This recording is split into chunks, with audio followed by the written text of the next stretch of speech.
that is launched out to deep left field. Big fly for Mike Trout, 1-0 Halos. This is ground ball to second base, Rengifo falls down, picks it up, fires the first. The Angels have no hit the Seattle Mariners. That is drilled out to left field. The Angels are going to have a 1-0 lead. Anthony Rendell with a big fly, his third. Hey guys, I'm Alex Curry. This is Joe Adele here with the Los Angeles Angels. Brendan Marsh. This is Chris Rodriguez. And you're listening to the All Angels Podcast.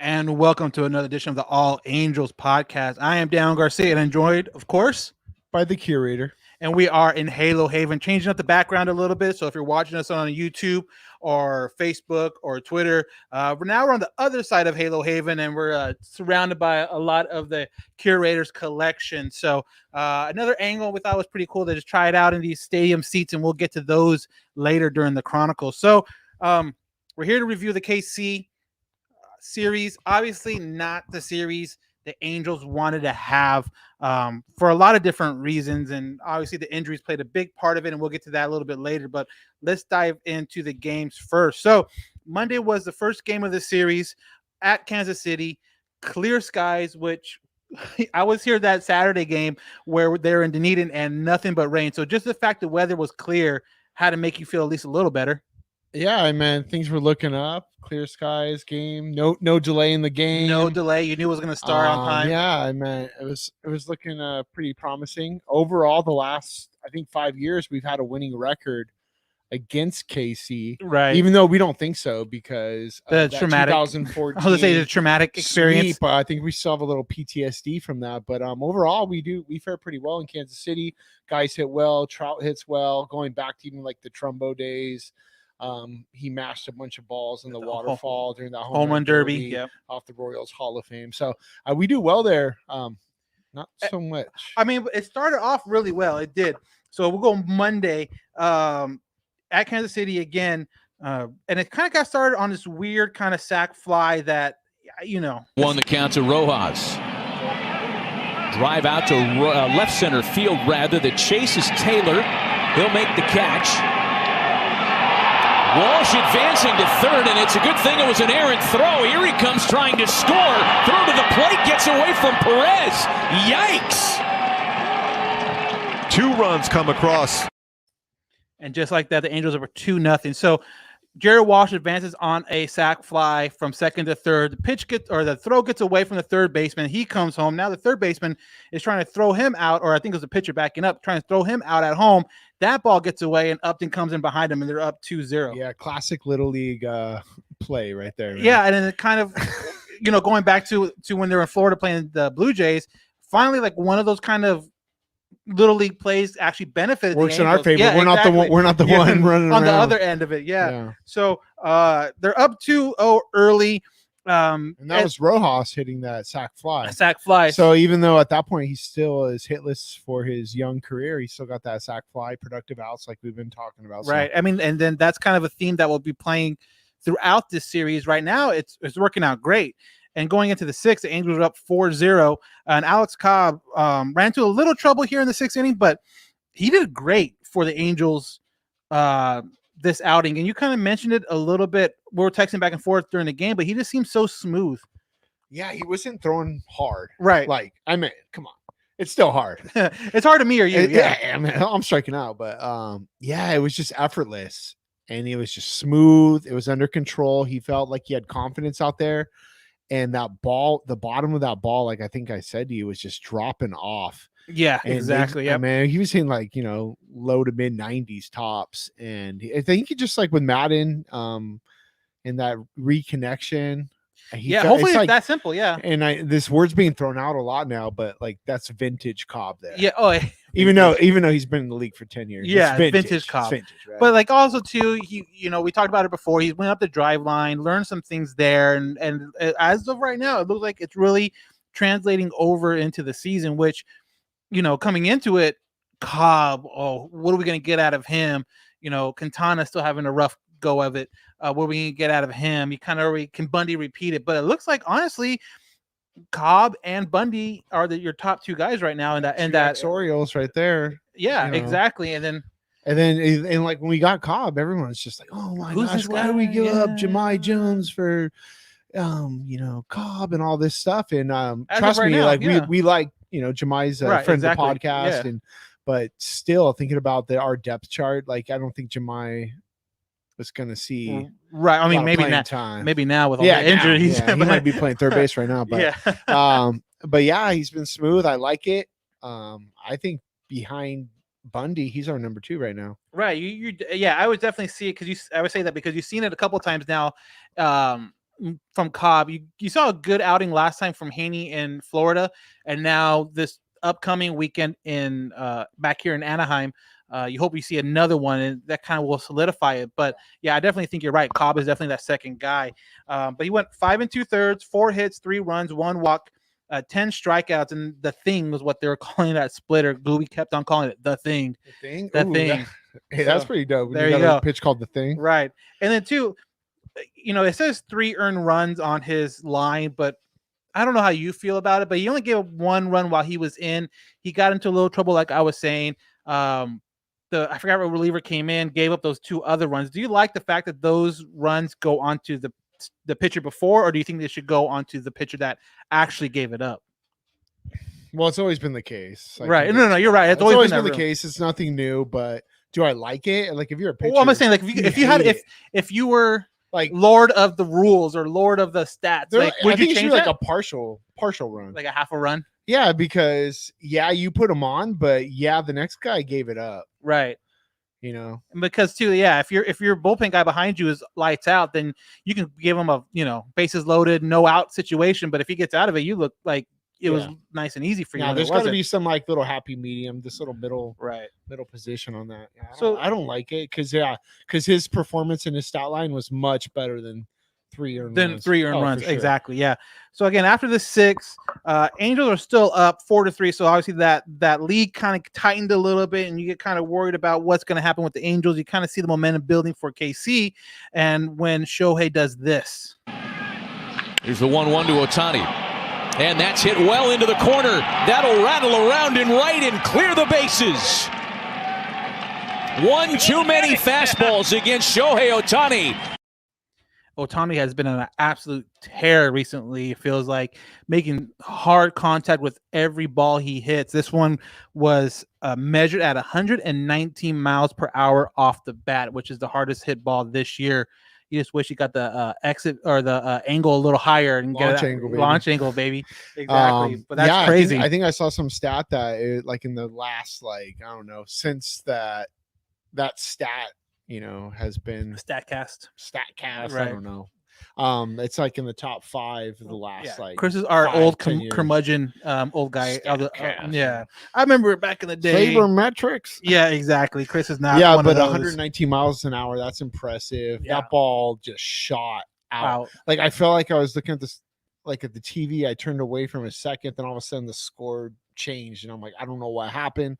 That right fielder, I don't even think he had a moment. Like I think he dropped back, maybe like on his back leg to.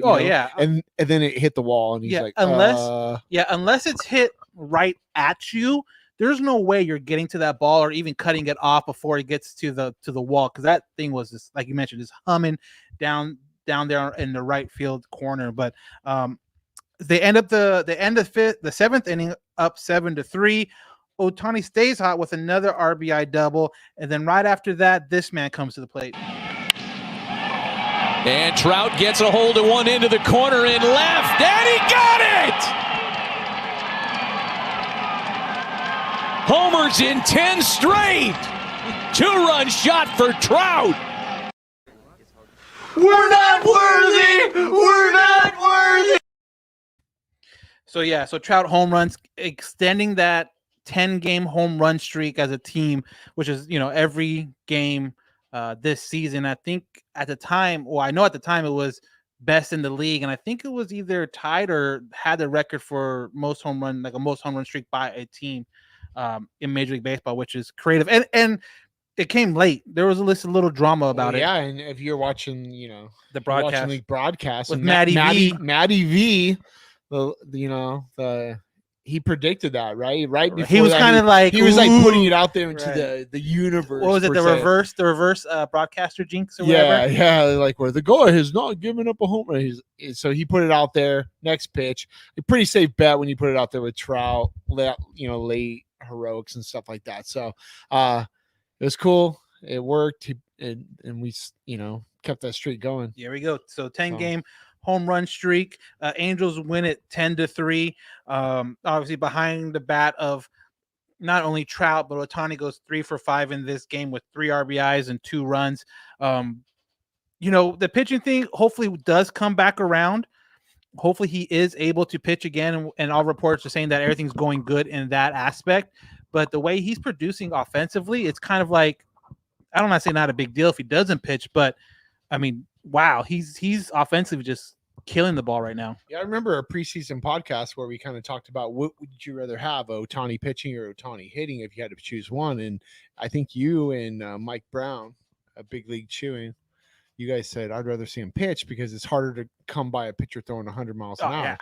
While I agree with that, I feel like you're saying a little bit like I'm fine with him just hitting every day and being the DH. I mean, but if this is the alternate, yeah, he's going 3 for 5 every day with a home run, a double, 3 RBIs. I mean, yeah, exactly. I mean, yeah, we rather, like you said, rather see him pitching because of the fact that it's hard to get like a frontline ace type of guy. But if this is second place, I mean, yeah, like he was like tied for the league in stolen bases, hardest hit exit velocity. Yeah, it's like between him and Trout's going back and forth who can hit it the hardest. Just like insane right now.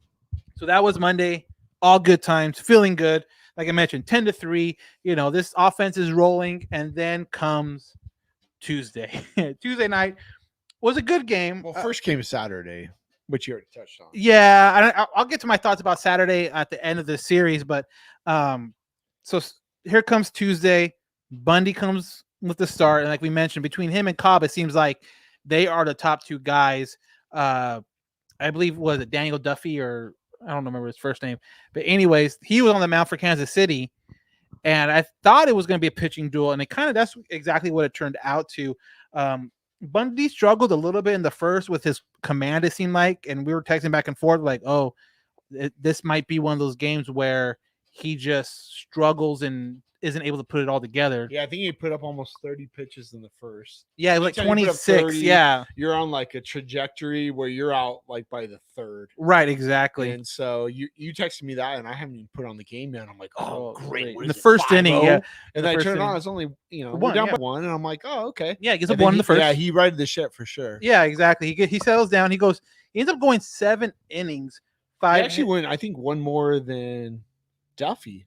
Yeah, I think you're right. Yeah, which is crazy. Well, because Kansas City had a thing where they were like at a certain point they were swinging early a lot, and then I think like 2 innings where it was like under 10 pitches. Yeah. So that for a guy that struggled in the first inning and his pitch count was way up, that definitely helped. But he went 7 innings pitched, 5 hits, 3 runs, 2 of them earned, and we'll show the one that wasn't earned, and yeah, that was bad. 6 strikeouts.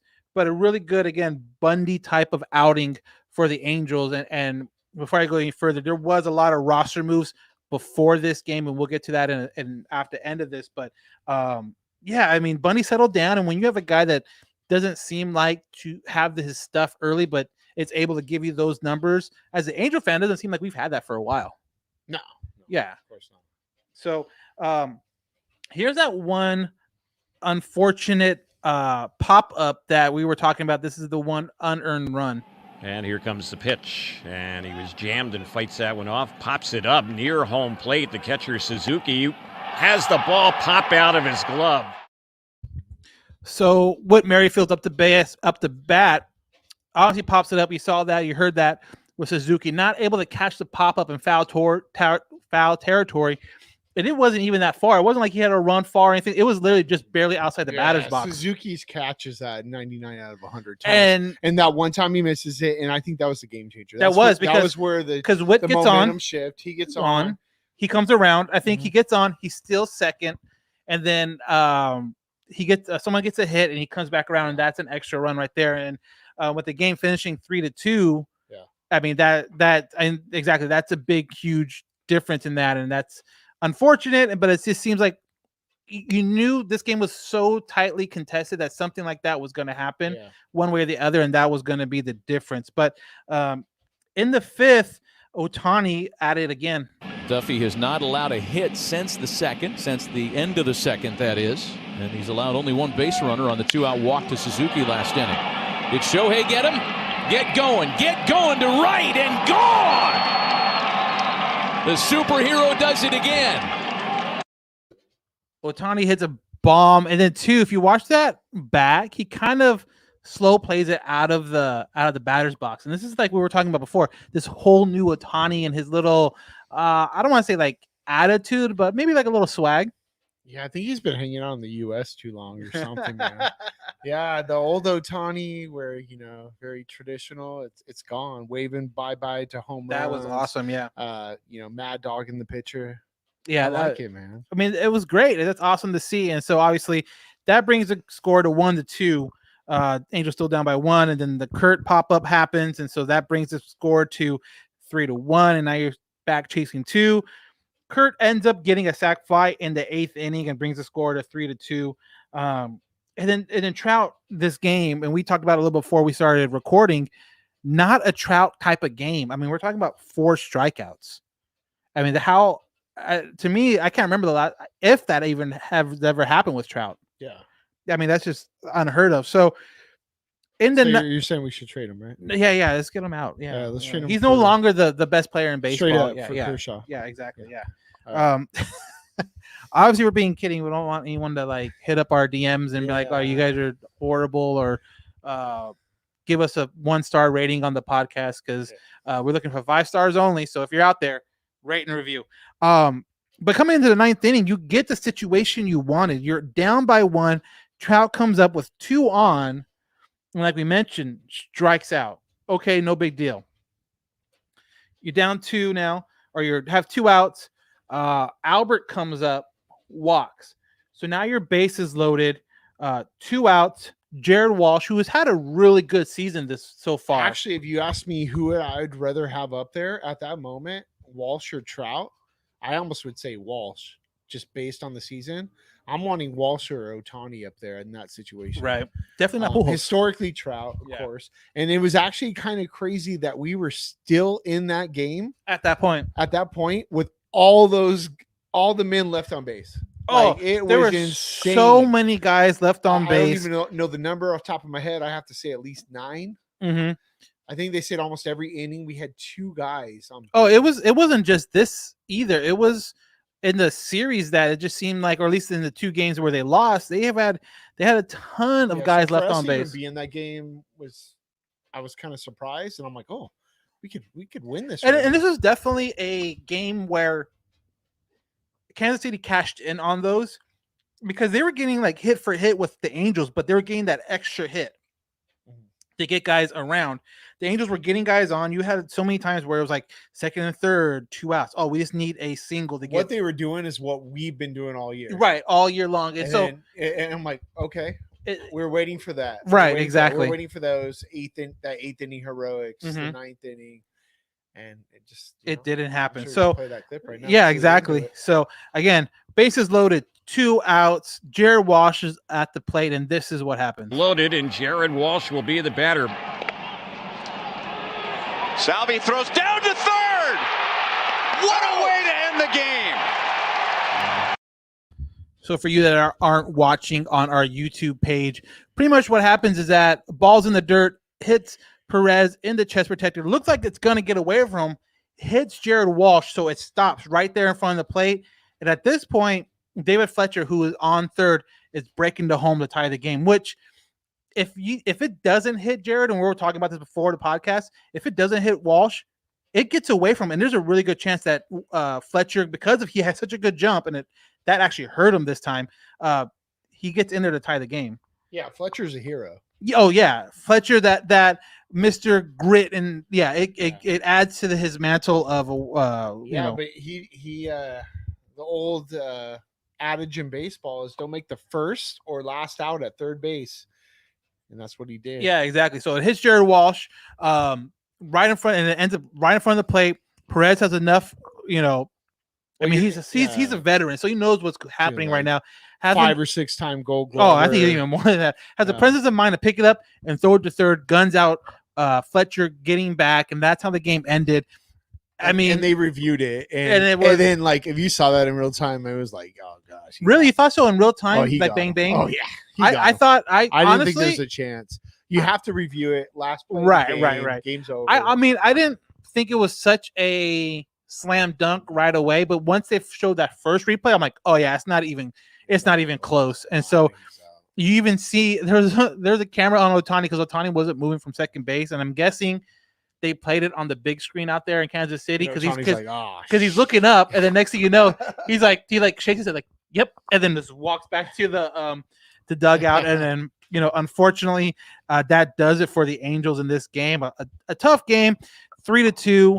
A lot of like Chris mentioned, a lot of missed opportunities, a lot of chances to get guys in when they're on base. I mean, Trout strikes out 4 times. I don't know if I ever seen that or if even it's ever happened. It just seemed like a very kind of fluky game because Bundy dealt was great, and then just the bullpen came in and held it down, but we just couldn't get that extra hit, and we just couldn't get Ohtani up enough to do it. But they dropped one of the series, and obviously it's a 3-game series, so you're looking for a series win today, afternoon game Wednesday.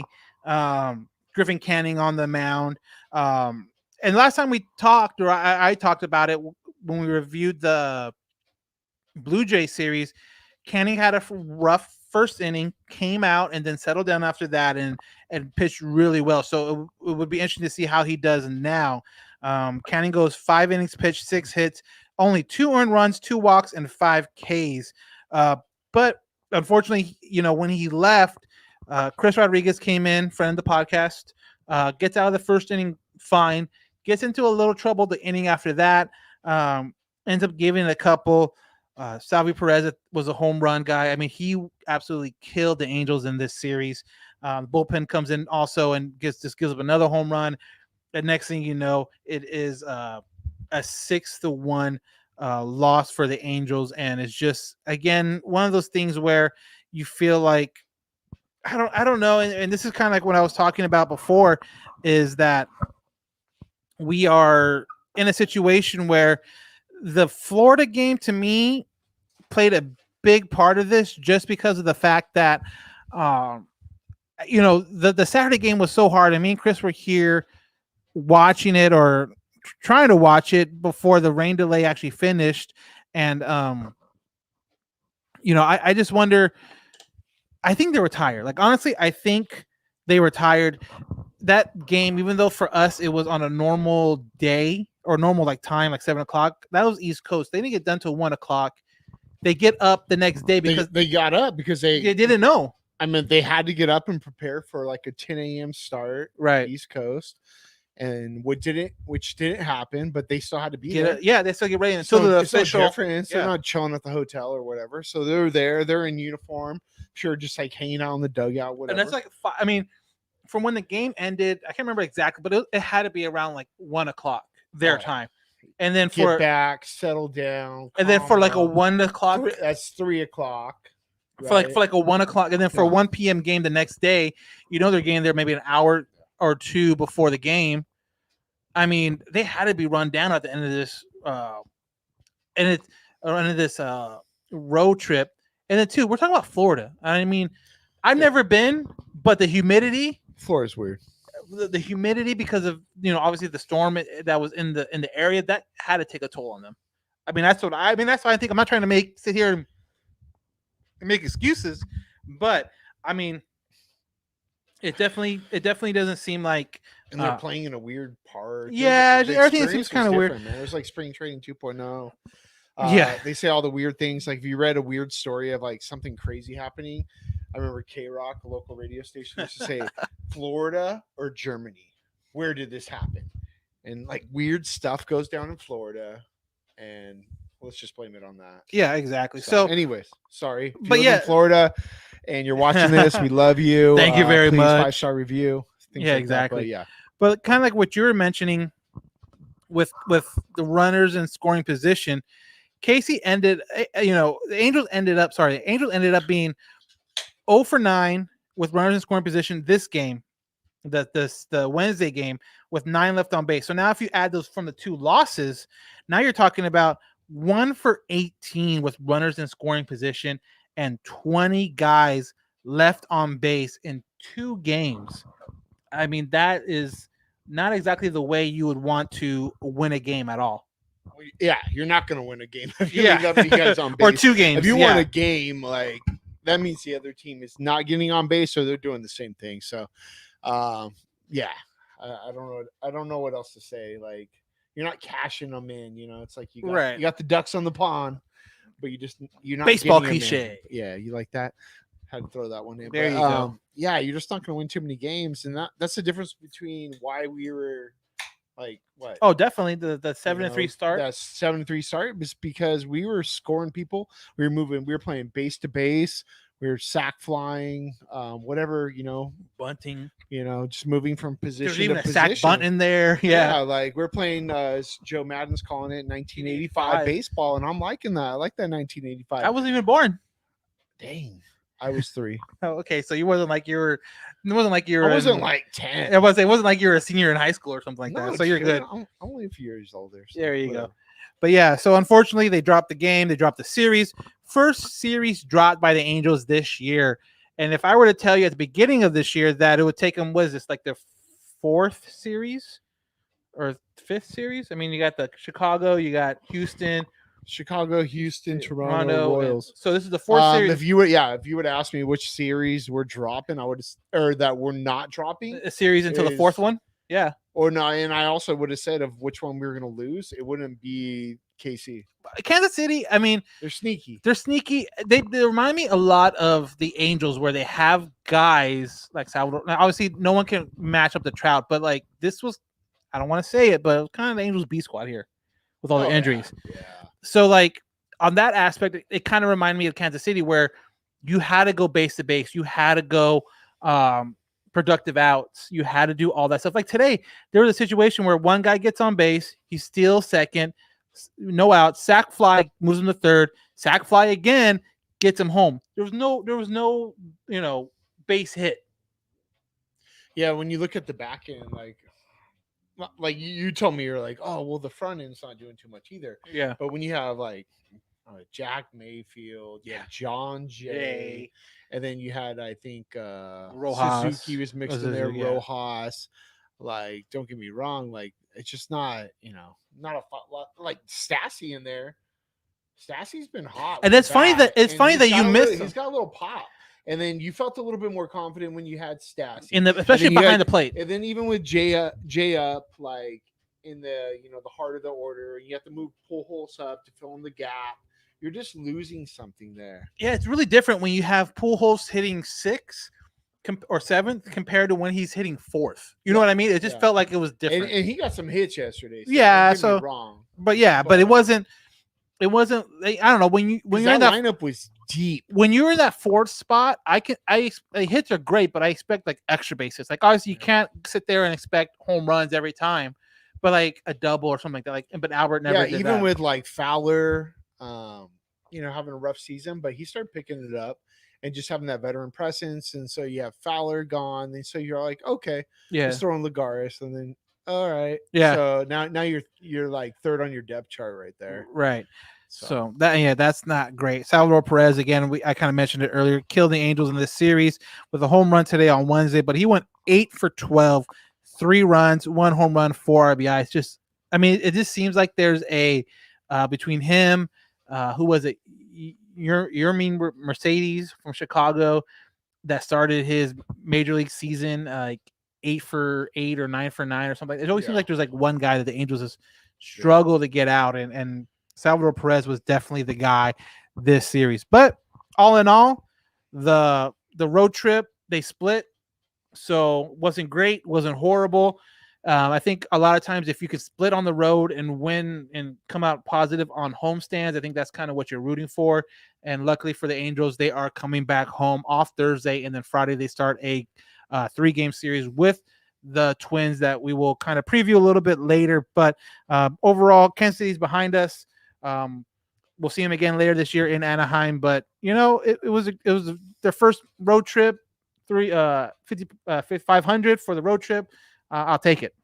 I mean, as of recent, I feel like there's been a season where we've never been 3 games above 500 or 4 games of 500 or even above 500. Above 500. So you lose that first game and then that's it.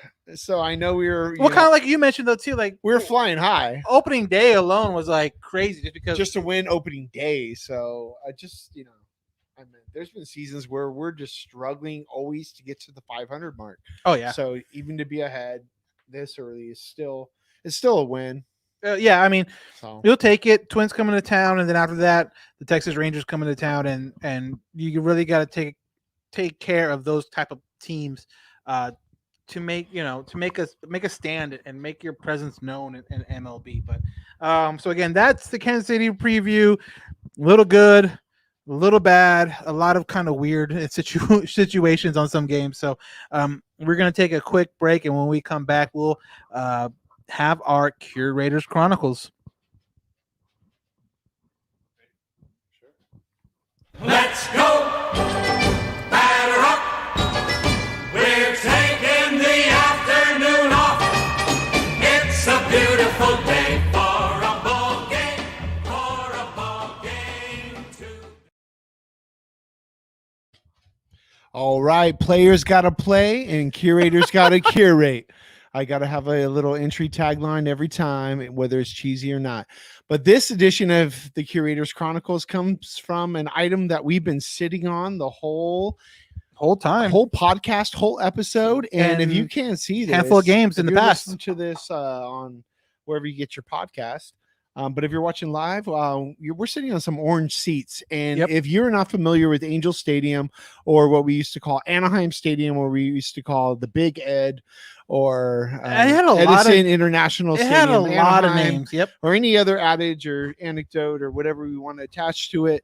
Angel Stadium went through few different phases, but one thing that always personified the seating is the orange seat. And these were from the 1980s renovation, where they they brought in the LA Rams, and they kind of made the full stadium. When Disney came in, what Disney did is they got rid of all these orange seats, and there was a huge pile out in the parking lot for miles and miles, probably not that far, but you could see all these piles of orange seats, and you're like, what are they going to do with them? What they did with them is they sold them for $5 a seat. I said $5 a seat. And at that time, I was only a kid, and I didn't have $5. I mowed yards for $10 a thing, and I don't know why I didn't buy them. Right? I didn't have space. There you go. Bedroom at a parent's house, probably had like a bunk bed. Didn't have room for the orange seats.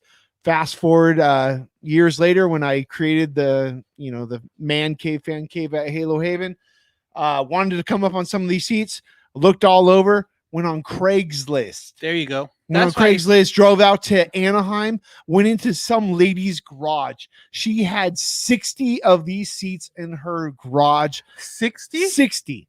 It was insane. I said, where'd you get these at? She said, I bought them because I had an ice skating rink out in Anaheim. And this was the seating where parents would watch their kids play hockey or twirl or whatever it may be, right? So that's where we got these original seats right here. We have 5 of them inside the Haven. We got some plaques that they genuine stadium seat from Anaheim. 1966 to 2020, I'm guessing. No, it says 1966 and it says -20. Well, the stadium's still there, so. Well, no, I'm saying, but these seats were there. Yes. Yeah, in 2020, what the hell is that 20 for then? It's like 20 to, it could be whenever they tear the stadium down, 30, 20, 22, something like that. Anyways, and then we also came up on 2 more seats that are actually in the rally bus. And then as far as stadium seats, I actually have a stadium seat from where the Phillies played back in like 1910 to 1940, Shive Park. So if you want to create their ultimate fan experience, you do need stadium seats, because when you're watching a game from the seat in which your team played in, that was part of the stadium, part of the experience. There's nothing better. Oh, no way. Nothing better, right? Don't you feel like you No, we're and it's back? awesome, Is this too. like 1985 all over? No, what the cool part is too is that where we're sitting, it's Let's go. Batter up. that's a button.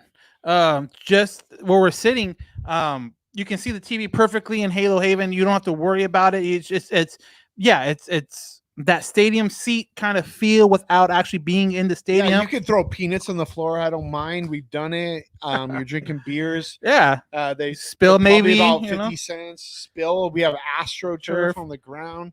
So We it's really got to put that video together. yeah, That's so for sure. you don't have to drive home really, maybe like a mile. Yeah, there you go. Not very far at all. And then A lot of if you, perks. especially if you have a wife that doesn't drink like me, you can just be like, oh yeah, you're driving home now. Yeah, no So- social distancing or nothing. Yeah, because we're vaccinated. Yeah, The Halo Haven is yeah, a double proud vaccinated so, yeah. podcast. And Anyways, I have ringing in my ears after the second vaccine, but that's a different story. oh shit. So that's been another episode of the Curators Chronicles. Let's go. Batter up. We're taking the afternoon off. It's a beautiful day for a ball game. For a ball game too. And I want to thank Chris for another Curators Chronicles. So one of the big stories this week was obviously the injuries. Ton of them going back to when they were in Florida. So I'm going to bring this up right now for everyone that's again watching on our YouTube page and Facebook and Twitter. So follow us on Halo_Haven, or the Twitter page is All Angels Podcast at gmail.com. Again, or that's our email address. Sorry. That is our YouTube page is All Angels Podcast on YouTube, and you know, follow us, rate us, all that good stuff. But let's get to the injuries first. And obviously the big one, I don't even know if it's big because it's a year-long injury, and that's Dexter Fowler that happened out in Florida, like we mentioned last week. So he's the big one just because of the fact that he is missing the year. But other than that, you have Anthony Rendon, Matt Stassi, Juan Lagares, Justin Upton. Rendon's out with a left groin, 10-day DIL. Stassi left the game, or not left the game. Yeah, he left the game right on, I believe it was Tuesday. Left thumb. He probably got jammed on a catch or something like that. Yeah. And then Juan Lagares, left calf strain, 10-day DL. Justin Upton, back stiffness, day to day. He's been out for the last 2 games. They're going to kind of reevaluate, obviously, tomorrow and Friday, and hopefully he gets back. But he's not on the IL yet, and we'll see how that goes. But out of all those kind of injuries, which one? I'm going to take Anthony Rendon out because obviously Anthony Rendon is the main guy when it comes to those. What do you think, or how do you feel about those injuries? And who do you think is the main one in those injuries? I got to go Upton. Yeah, Because it's kind of like the Angel way when it comes to announcing injuries, where it starts off like, oh, we're gonna, day to day. Well, somebody mentioned that too, Day and to day. they And then all of a sudden it's like, oh, 10-day. when Fowler happened, that's exactly how it kind of played out. And someone DM'd us on our Instagram, and he's like, "Oh, I hope the Angels are more upfront about it." And I'm like, "What do you mean?" It's like, "Oh, Fowler was, it was a bruise that night, and then the next day is a torn ACL." But to me, it's like, well, you're not going to know what it is right away, ACL or not.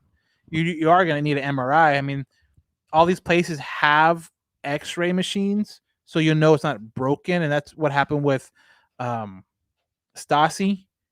But you need an MRI to see the ligament part of it, and I'm guessing that's why they were kind of delayed the Fowler injury news and stuff like that. Yeah, you feel like they're, you need to be transparent, because at the end of the day, we're going to find out the guy can't play, he can't play. And so it's Right. going to turn on. But I think in the recent years, we've seen guys that the original report, they made it out to be like no big deal, day to day. And then all of a sudden it just gets deeper and deeper. into the season. Looking back, like who was the third baseman we had? The guy that had the donkey. Oh, is that Cozart? Cozart, Yeah. right? You knew exactly who I was talking about. Donkey. Cozart was a guy that they're like, oh, he's just out a few games, and then it's like a season. It's another half of the season. Guy barely played at all, Right. And I feel like the Angels are notorious for that, and so I understand like the frustration and the lack of transparency. It's a bruise now. It's a torn ACL and stuff like that, but Right. I don't know. But I'd say J Up just because he was actually doing really well. Injury prone in the past. He's feeling healthy and he's doing well. He's just that added presence in that lineup. And then you take him out, you take Rendon out, and like you said, Rendon's huge, yeah. That meat of the order shrinks, and you felt that shrink when Pujols has to be fourth rather than sixth because two of those dudes are out. And so I think I'm saying Justin Upton for sure. Yeah, I think Upton too is gonna be a huge one. Dexter Fowler, it sucks because it's a year-long injury with a torn ACL, but I don't think production-wise he was gonna matter a whole lot. I think it's just the veteran leadership that we're gonna miss, and that's huge. That was huge. Yeah. If you want to put a war number on that veteran leadership, I don't know if you can. Is there a war on that? I don't know if you can. I don't know. You guys are all about these modern statistics. Oh, you kids nowadays. Yeah. All you kids talking about that. I'm gonna put a war number on leadership. Right. Exactly. I think he's like a plus 2.5 war off. There you go. Didn't you? Weren't you when Madden was hired? Didn't you put a Madden war plus 4? Yeah, Madden was a 4 war as a manager. I stand behind that. So I mean, he's going great right now. So we'll see what happens. But some of the corresponding moves, obviously, because of these guys going down, was Anthony Ben-Boom as a catcher, Jack Mayfield as a kind of like a utility second baseman, and then John Jay out in the outfield. But Jack Mayfield has been optioned back to the alt site. And then something, I don't know if this was the deal last year also or not, because I didn't pay too much attention about it. But when you're on the road, you can only call up the guys that are are your taxi squad. Meaning these are a lot of they use everyone in the taxi squad got called up. So even if they wanted to bring up Taylor Ward, Joe Adell, like they couldn't just because of the fact that they weren't on the taxi squad. So it looks like back in Anaheim, you kind of have more of a free range about who you get brought or who you can bring up at certain times. So like I mentioned, Jack Mayfield got optioned. We'll see how that plays out if Ward comes up or if Rengifo comes up. Both can play certain out or infield positions. Yeah, because that makes a whole lot of sense because like the natural call up I would have said would have been Taylor Ward. Throw him out third base, play third base, or you play outfield. Play outfield, you can play catcher. Well, because we said I meant like Lagares got hurt, Upton was hurt. Those are two of your outfielders right there. Ward was solid last year's catcher, and Madden is high on Ward. He has been, last year he was super high on Ward. So we'll see how that plays out coming into this again home series with the Twins. But Lagares is big too because of the fact that he's that backup guy with a really good defensive glove, and he had a really good spring training too. So now you're putting guys out there that don't play outfield. Like obviously Jared Walsh was out there. You keep him in there for his bat. Jose Rojas gets his first hit today. Congratulations. Oh, okay. So great for him. He breaks like 0 for 18 or 0 for 19. Yeah. So that's not great. Yep. But those are some of the guys that were playing outfield, and then you just cannot, I don't know. It just seems like there was that hole in the lineup, like you mentioned, in the back end of it because of the guys that were missing. Yeah, it was a AAA lineup in the back. So hopefully these guys get back sooner rather than later. With Anthony Rendon, they said it was going to be a 10-day thing. Like they kind of felt confident in that after the 10 days, he's going to come back and be fine, which, you hope as an Angel fan. Stassi was going to be a little bit longer. They were thinking more like 14 to 16 days with him. Lagares, I haven't heard anything about him, how severe or non-severe it is, but and you have to think like even though Rendon hasn't been producing, just having him bat behind Trout, like that adds a whole different protection. Well, like you mentioned too, yeah, like it stretches out the lineup. Guy might be batting 200 or less, but just knowing that he's there and he has the potential and the aptitude to actually, perform, it's a scary thing. So without that there and the protection, No, you're absolutely right. That is something that the lineup needs to be stretched out, because when this lineup is on full go, it's probably like what, top 5. I honestly think it'll be like top 5 in Major League if top 5, top if 3. if it's 100% healthy and 100% firing on all cylinders. I mean, you talk about Fletcher again. If everything's going good, Fletcher's going to get on base. Then you have Ohtani. I mean, he might just clear the bases right there before Trout even gets up. The way he's batting. So yeah, hopefully the lineup kind of gets healthy. Rendon comes back right away, and I think that alone will make a huge difference, as long as Upton doesn't get on that injured list. I think that's a big question, and we'll see how that goes. Going into again, coming into Anaheim, playing the Twins this coming weekend. So kind of like I mentioned too, the Twins are the team coming into town for the Angels, and well, they have had some troubles recently. They had a couple double headers with the Red Sox. They do play tomorrow, but if you look at their pitching lineup, you do miss their top 3 guys. I feel that's Michael Pineda, Kenta Maeda, and then Jose Barrios, in whatever order you want to put them. But they are going to miss them because Heaney's pitching Friday night. That one's only kind of weird though, because they haven't announced the pitcher yet. But I know Jose Barrios is pitching tomorrow. Kenta Maeda and Michael Pineda pitch today on a doubleheader. So you would think they definitely wouldn't pitch that opening day. But again, Heaney pitches Friday. Saturday, you got Jose Quintana against old friend, and I think you even met his wife. Do you know who I'm talking about? Bingo. He's on the Twins? Exactly what I said when I saw that. I felt stupid saying that, but I'm like, he's on the Twins? He's on the Twins. Yeah. So him and Jose Quintana are pitching Saturday, 6 o'clock start, 5:30 or 6:30, sorry, on Friday, which I will be at that game. Okay. Yeah, exactly. Wow. So slide into the DMs, maybe. Yeah. Thanks for the invite. Talk to the wife. She organizes all that. Going back to Shoemaker, I always rooted for Shoemaker. He was. I think a lot of people did. Yeah, he wasn't a top prospect by any means. He was like one of those like 28, 29-year-old rookies when he came with the Angels. He broke in, had a few good seasons. But no, wasn't his first season the 14 season? Yeah, and he was like a major reason why the Angels did as well, because he was a guy that, like you mentioned, you brought in. He's like, oh, he'll be a 5th starter. Maybe he'll be like a back and forth guy. Yeah. And then I think he won like 14 games that year. Yeah, had a really strong season. If you know anything about Halo Haven, we do a lot of parking lot stuff, giveaways. One day we'll be back at that. One day we'll be back at that. Right? Rally beads. So we have players and we cut out their face. So we did one to Shoemaker. His wife actually slid into the DM, met up with her in the stadium, had no idea.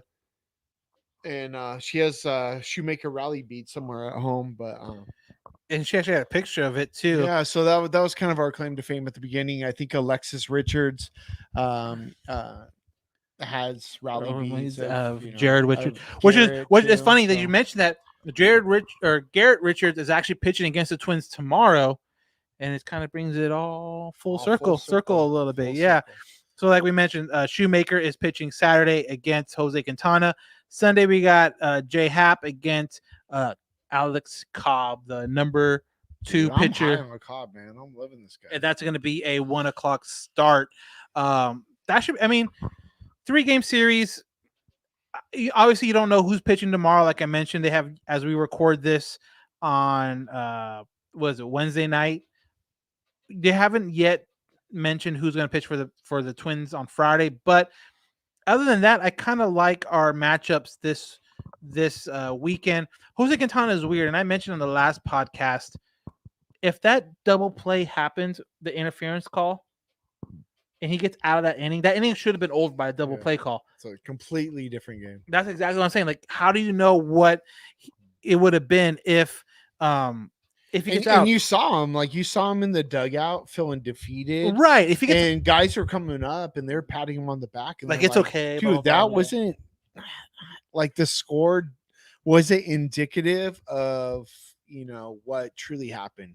No, I felt like he had a much better performance rather than I think he gave up 7 earned, and it just wasn't that. And so I think 5 earned, 7. yeah, and I think total. this outing right now, if he gets lit up, then okay. Yeah, then you might. Then we start. Yeah, I would have loved to see like, that again. You had that. That was the game where it was the long delay. Yeah, You don't know, what kind of headspace he's in, and then he's coming back off his first performance, which wasn't was not great. stellar. Right. So he's trying to prove Yeah, something. I don't know. I don't know if it would have been better. I don't know if it would have been the same, but if you get that double play call, and as Angel fans, you will see that, and you can understand why, or not why, but yeah, why it should have been called a double play and get out of the inning. I don't know what happened. I think of the best word for this was I was bewildered. I think I stepped away. We were watching the game. Didn't Matt say that? I think I went and got like a slice of pizza, and it came back, and I'm like, "What happened?" I swear the umpire with the headset came out and showed like an out. I had no idea what happened, and then everything escalated very quickly. Yeah, there you go. Anchorman. Hey, I would say insert Anchorman meme this here. escalated very quickly. Yeah, exactly. So I'm gonna be really interested to see how again Katana does this time out. Sure. Hopefully he can turn it around. Hopefully he has a little bit more luck on his side, because it definitely wasn't on his side out in Florida. So now kind of moving forward, another guy that won't be there that is a familiar face is this guy right here, Andrelton Simmons. As of today, he got put on the COVID-19 list. Obviously, I forgot he was on the Twins. I'm going to be completely honest until this came across. If you were at the game, let's just say Friday, and he was playing, and they announced his name, like, how you've been to Angel games, they announced the visiting team lineup just as much as they announced the home team lineup. Would you be giving him an ovation? Would you be clapping? Would you be like, oh, thank you, Simba? Or were you just playing him off like, oh, he's another guy? I'm giving him a golf clap. So nothing too serious. I'm not giving him like a nothing. I'm acknowledging that he played for the team, but I'm giving him a golf clap. Okay. So, yeah, I kind of feel the same way. Like he's not a legend. It's not like a guy like Jared Weaver went to the Padres for like a season or half a season, comes back to Anaheim. Say he came That's back different. to Anaheim. Yeah, that'd be different. Yep. I'm giving him a standing ovation. Okay. Yeah, definitely has a no Simba, hitter. Has a no hitter with the Angels. Yeah, you Simba, can totally understand Simba that. gave us I don't know, top of my head, like probably four really good years. 5. 4 really good years. Yeah. The last 2 years were the guy. injuries and stuff like that. Yeah.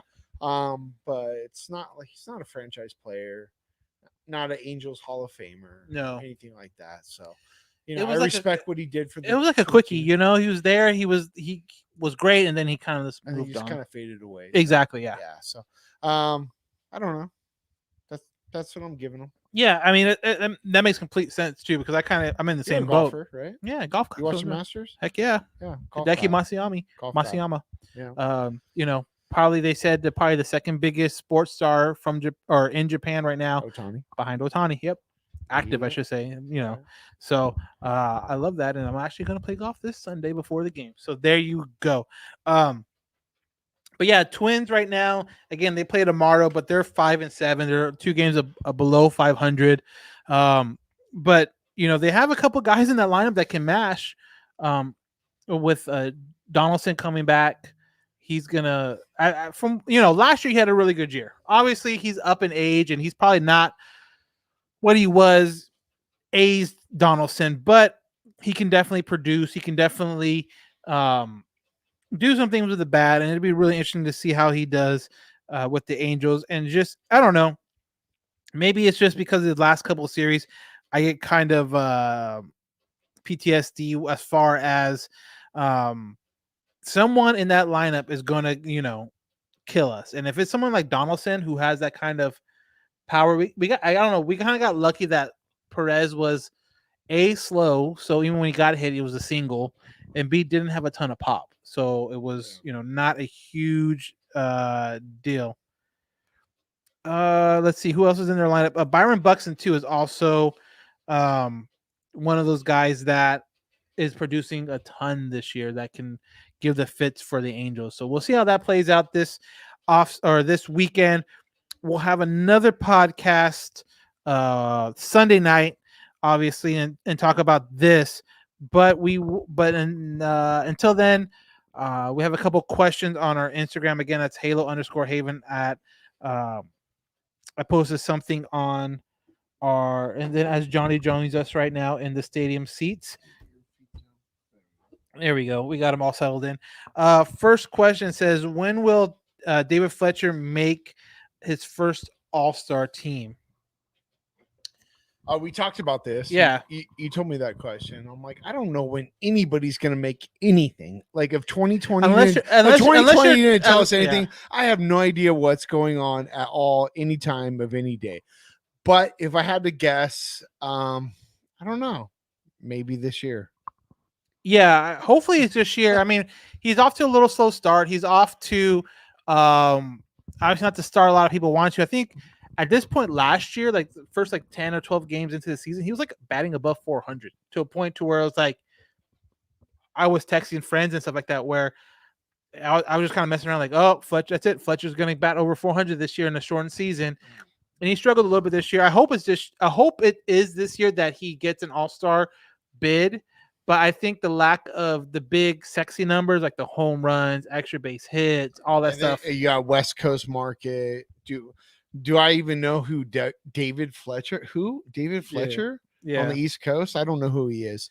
There's only a few things that are guaranteed in life: death, taxes, Mike Trout making the All-Star game, and King Griffey Jr. making the All-Star game. Yeah, and that's kind of what we mentioned. The only guy right now that's guaranteed to make an All-Star game regardless of what happens is Mike Trout could hit 5 home runs before the All-Star break. He's making the All-Star game. And then too, I think Anthony Rendon has a really good chance of making the All-Star team just because part of it's his reputation and he's going to produce. Hopefully he gets back from this injury and it's not a big deal. And then he definitely will be in that kind of All-Star team talk. But Fletcher, I mean, he's going to have to kind of turn it around right now and get his average way up because you're going to look at his RBIs, you're going to look at his home runs, and they're not going to be really high because of his leadoff status and because of he's not a power guy. He's not a power guy, and the Angels don't ask him to be a power guy. Hopefully he does. Hopefully the baseball people that make that kind of decision also on the reserves can see that and bring them in. But also too, the second part of that question is how much longer do we have Upton? And the answer is at the end of next year. So obviously at the end of the 2021 season, he's still here. Pujols comes off the books, but then at the end of 2022, that's when Upton also comes off the books. Question from our live stream on Facebook, YouTube, and Twitter asks, thoughts on bringing Cole Calhoun back? Do you have any thoughts? I'm guessing that means he's probably going to be a free agent at the end of this year. Yeah, I don't know what that contract's like. But yeah, Cole brought a little spark. Like we talk about Tyler Skaggs Foundation. The motto is bring the spark. Right. Cole Calhoun brought it in right field. Something we're missing. His average over the last few years hasn't been great. It was in decline, but his home runs, he started off terrible, I think, the last year for us, but then he was always putting up over 20 home runs, pretty consistent. And then just that throwing arm, the throwing arm, electric knew plays that out there that was going to happen. Yeah. And then he had some relationship with Trout. They were friends, and you could just feel that, and we're missing that. And in retrospect, pulling myself out from the situation, the 20,000, I was in the sky looking down on it. Yeah, putting Calhoun back in there, I don't know, I kind of like that. Yeah, I mean, it'd be cool, but I wouldn't want to give up a lot for it. I just think at this point, trade or so if he comes, let's just say next year, I don't know his contract status, but let's just say, for example, he's a free agent at the end of this year, and then the Angels sign him. It's probably going to be for a fourth outfielder because you would think at some point this year, once minor league baseball and all that stuff starts going in the beginning of May, Joe's going to get at bats. Joe's going to be able to. Brandon's going to get. Some at bats. Right. So you would think by the time at this point next year, one of those guys, whether it be Brandon or Joe, it's going to be seriously competing for that right field spot.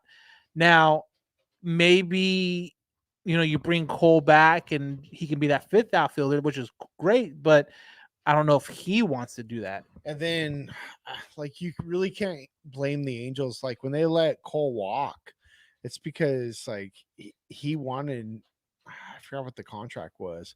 They just didn't want to pay him that. I think it was like 16 million dollars. Right.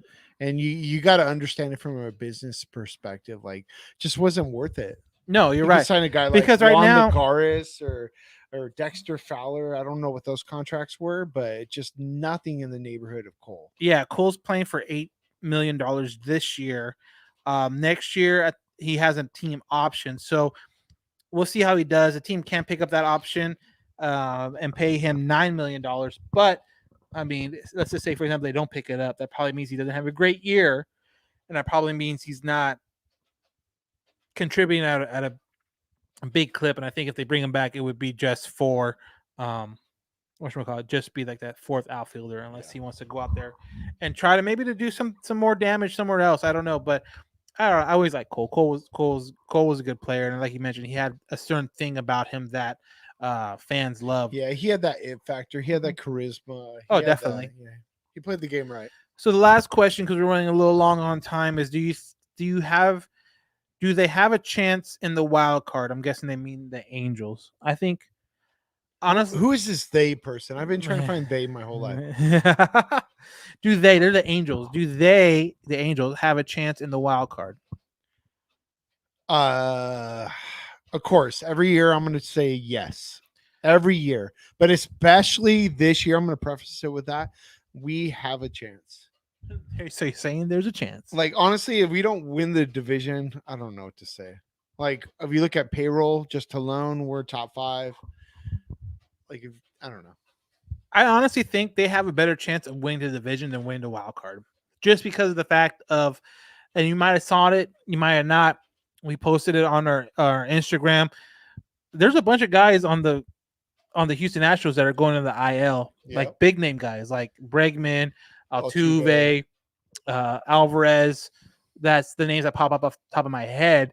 But if they struggle, they're on the IL, and they haven't said why, but rumor has it that it's COVID related. So if they miss 2 weeks or whatever, and I asked somebody, well, how long does that last? Like, the COVID IL is a different situation than the regular IL. There's not a time frame set like the 60-day or the 10-day. It's just whenever they pass the right amount of tests. So I think it's 2 tests they need to take. Then they need to obviously come up negative both times, but it can be something as quick as 2 days, or it can be something as long as like 2 weeks.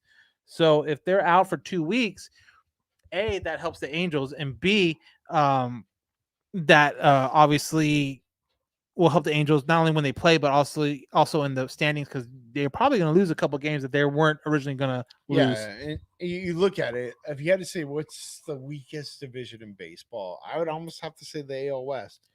And I know that that kind of sucks. It's funny. But if you look at like regression, like the A's aren't as strong, right? Astros are not as strong, right? And even though the Oakland has won 4 in a row, but that's okay. That's all right. Nobody cares. Nobody cares. They start off slow. They start off real slow. Yeah, Oakland's always going to be there. Yeah, Rangers suck. Rangers aren't going to be. Yeah, I don't think Mariners are decent right now, but they'll regress. Yeah, we'll see. Yeah, but if you cannot win the West, especially this year with what we have going on, I don't just say. Yeah, so I mean, your top contenders for the wild card is probably going to be, like you mentioned.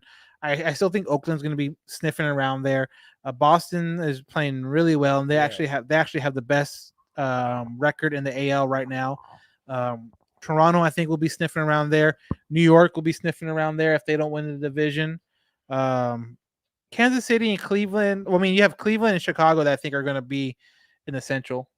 Those 2 teams that are going to. One of those, obviously, American League Central stuff.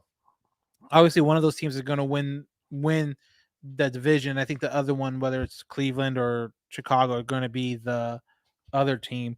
Yeah. Minnesota's in last place in that division, but I think they're going to have something to say about it before the end of the. It's just, I don't know. I think they are better suited to take care of business in the division than the wild card. Wild card, there's so many teams, and now without the extended playoffs, it seems harder to get that wild card spot than before.